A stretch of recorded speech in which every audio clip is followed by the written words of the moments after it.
Today, I'm going to be sharing some of our collaborative research with the Chislata Carrier Nation, the Gittinyao Nation, and the Wet'suwet'en Nation, all located within Northwest British Columbia. These three nations have come together in partnership with the Bulkley Valley Research Centre, which is a nonprofit, to build capacity to return to good fire across their traditional territories. And this is our new logo.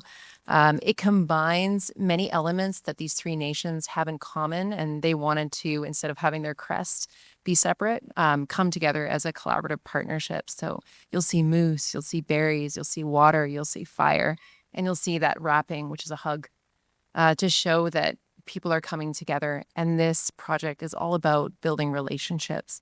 And that moose is actually why many of the collaborators are not able to be here today, because it is key hunting time. And so moose is a really huge part of food security in northwestern British Columbia.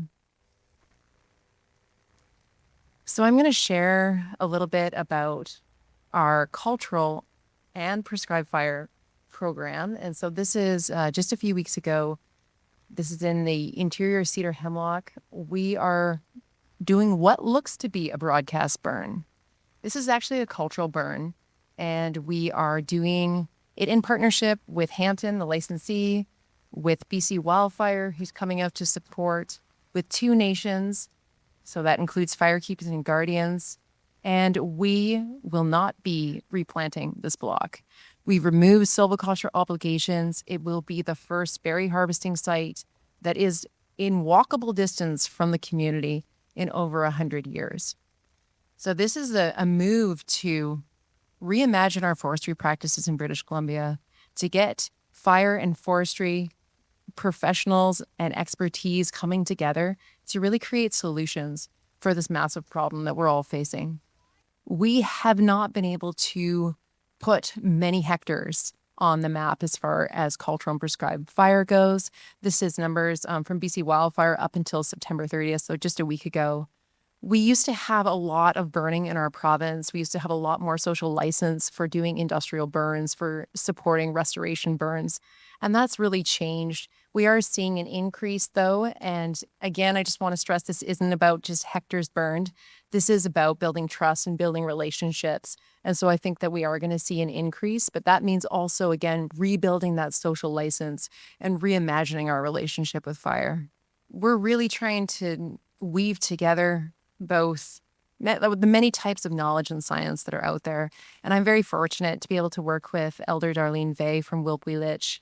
And she is an amazing teacher and friend, and also a great grandmother. And it's just an incredible person. If you ever get the chance to meet her, please go and introduce yourself. She's just lovely.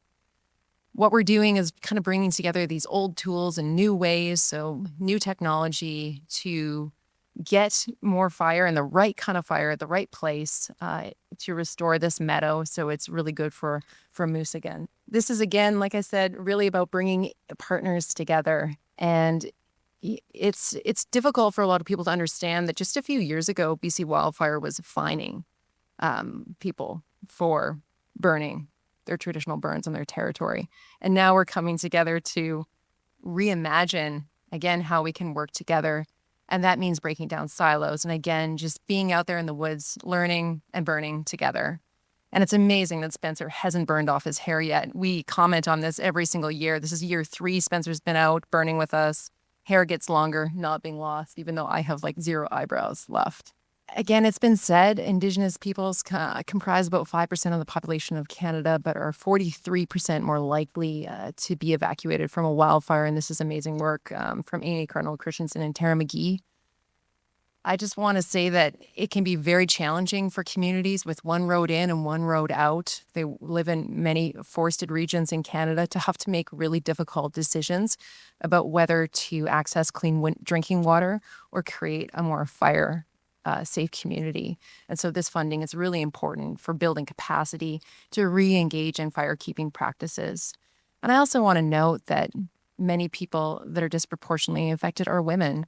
So less than 10% of women hold positions of leadership or power within wildfire agencies, within these decision-making roles.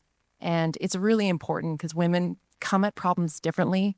They're able to blend a lot of different ways of thinking. So I just want to value and honor that today. And I'd just like to end with, we're coming together to renew forestry and fire practices, see them in a different light potentially. A lot of this information is out there. There's a lot of great knowledge on pyrosilviculture, partial harvesting, but it's about really bringing them in to fire practices. We need to better mobilize knowledge, better communicate. Well, is this real risk or perceived risk? Are you talking about burning an old growth management area? We just protected that. So it's about explaining the many subtleties of fire, that you can have fire in old growth, that you can have communities that are safe and maybe not from wildfires, but maybe safe enough to provide time for an evacuation. And so having these really difficult conversations, again, bringing people together in that place of trust so that we can mobilize knowledge is really, really key. And I'll end it there. Thank you.